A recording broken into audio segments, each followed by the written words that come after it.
Bonjour à toutes, je suis Doriane, journaliste Nouvelles Esthétiques et Spa de Beauté, les médias de référence pour les professionnels de la beauté et du bien-être.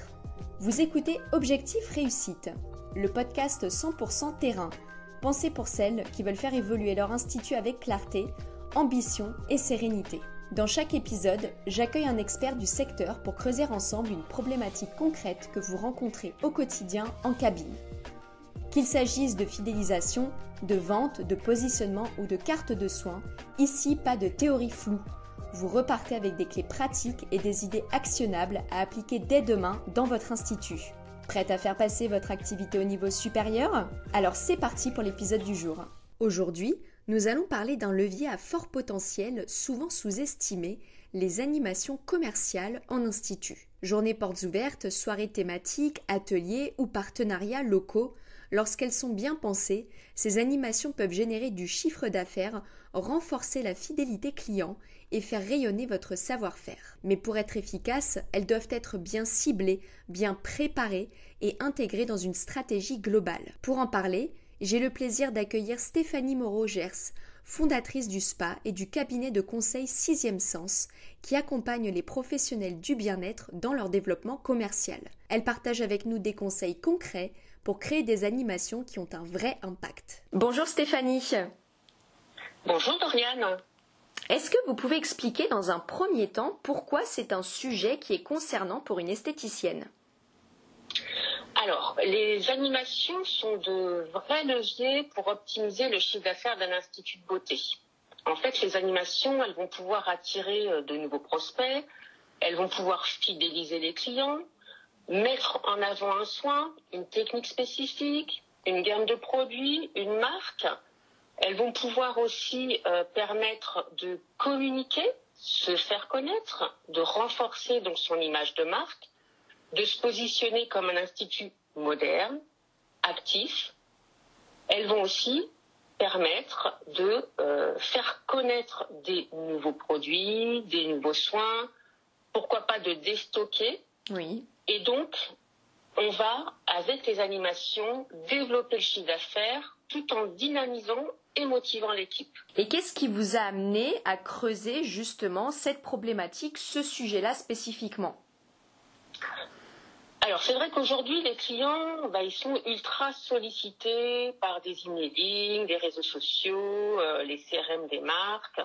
Et donc, il est vraiment important d'entretenir une relation de proximité avec ses clients afin qu'ils se sentent valorisés, mais aussi, il est important de capter des prospects et de leur donner envie de franchir la porte de l'institut. Et les animations, elles vont permettre de booster l'activité, du coup, de remplir aussi des périodes creuses, et pourquoi pas de proposer des offres éphémères, exclusives, voire limitées. Et alors, qu'est-ce que vous conseillez de mettre en place afin de proposer des animations efficaces dans son institut ? Pour proposer des animations efficaces et pour qu'une animation soit réussie, en fait, il est impératif qu'elle soit préparée en amont. Il faut absolument définir le format en amont, se fixer des objectifs à atteindre et du coup, l'idée de répondre à 5 questions qui sont quoi, qui, quand, comment et combien. Quoi, en fait, on va définir le thème, quelle personne on va cibler, quand, à quel moment on va faire l'animation, comment, par quel biais on va faire venir les clients et combien, quel objectif, en fait, on va se fixer. Donc, si on les prend une par une, effectivement, quel est le thème qu'on va mettre en place. Là, on va définir quels soins, quelles prestations, quelle gamme de produits, quelle technologie on va vouloir mettre en avant. On va aussi définir le format de l'animation. Est-ce qu'on va faire une animation en journée, en soirée, sur rendez-vous, passage libre avec démonstration de soins par exemple. On va aussi définir les offres qui vont être mises en place le jour de l'animation, réfléchir aux détails de l'offre, la durée. Est-ce qu'elle sera limitée? Est-ce qu'on va proposer des forfaits?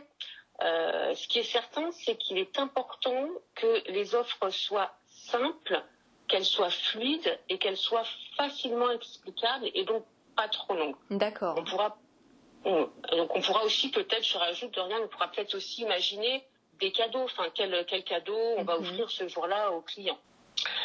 Alors après, qui va-t-on cibler? Oui, il va falloir définir la typologie de clients invités. Est-ce qu'on va inviter des clients fidèles, des prospects, les deux, des clients qui ont une infinité avec une technologie, un soin, une gamme de produits? On va aussi définir la date de l'animation. On va la fixer. À quelle période, quelle date est la plus propice pour attirer justement la cible fixée. On va aussi devoir définir comment est-ce qu'on va faire venir les clients. Quels outils de communication on va utiliser? Est-ce qu'on va utiliser le téléphone, les emailing, des SMS? Est-ce qu'on va communiquer via les réseaux sociaux, l'affichage dans l'institut? Tous ces outils, voilà, ça devrait être défini. Et enfin, quelque chose de très important, on va aussi chiffrer. Combien est-ce qu'on va inviter de personnes? Quel objectif de chiffre d'affaires on va se fixer à réaliser le jour J? D'accord. Et pour travailler tout ça, une fois que le format a bien été établi, et donc le format et les objectifs, il va falloir absolument mettre en place un rétro-planning. Pour que l'animation soit un succès, il faudra s'organiser au moins 1 mois et demi à l'avance, donc 1 mois de vie avant le jour J. Et moi, ce que je propose, c'est à J-45, du coup, de fixer la date, le thème, les objectifs et l'organisation de la journée.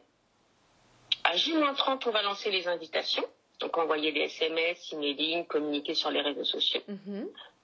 À J-20, on va commencer à mesurer les premiers retours et à relancer les clients s'il le faut. À J-15, là, on va vérifier les stocks, définir l'ambiance souhaitée, si on crée des affiches, quel support, on va faire une liste de courses, pourquoi pas, pour aussi définir ce qu'on va proposer, boissons, gourmandises, petits fours. On va aussi solliciter à J-15 les marques partenaires pour qu'on puisse avoir des cadeaux clients. Et on va définir la logistique, quelle musique on va diffuser, y aura-t-il des vidéos, des produits à disposition, quel sera le parcours des invités. J-3, on va revalider la présence des invités par téléphone. Il faut absolument qu'on sache à J-3 combien de personnes seront présentes. Et le jour J, du coup, on va placer les offres de façon stratégique, en cabine, sur le comptoir, sur les linéaires, et bien briefer l'équipe avant l'arrivée des clients. Oui, donc si on comprend bien, une animation, c'est vraiment quelque chose qui s'organise en amont. On ne peut pas la faire comme ça. Oh là là, en ce moment, j'ai pas beaucoup de monde. Tiens, je vais faire une animation la semaine prochaine. Ça, c'est pas possible. C'est une mauvaise idée à avoir, ça.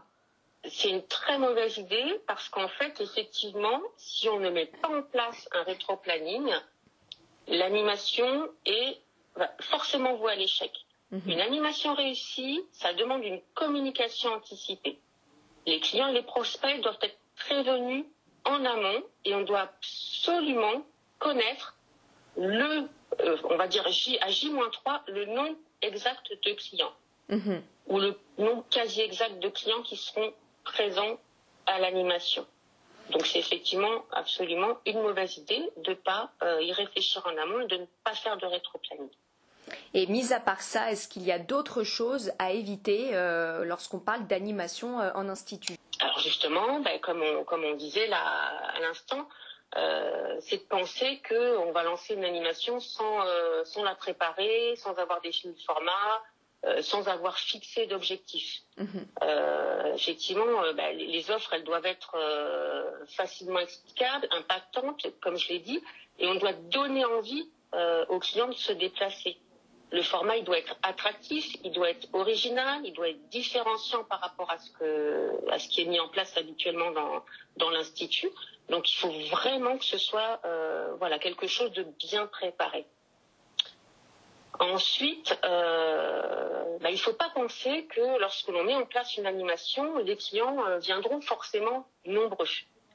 Oui, si on ne communique pas, sans communication, encore une fois, une animation est vouée à l'échec.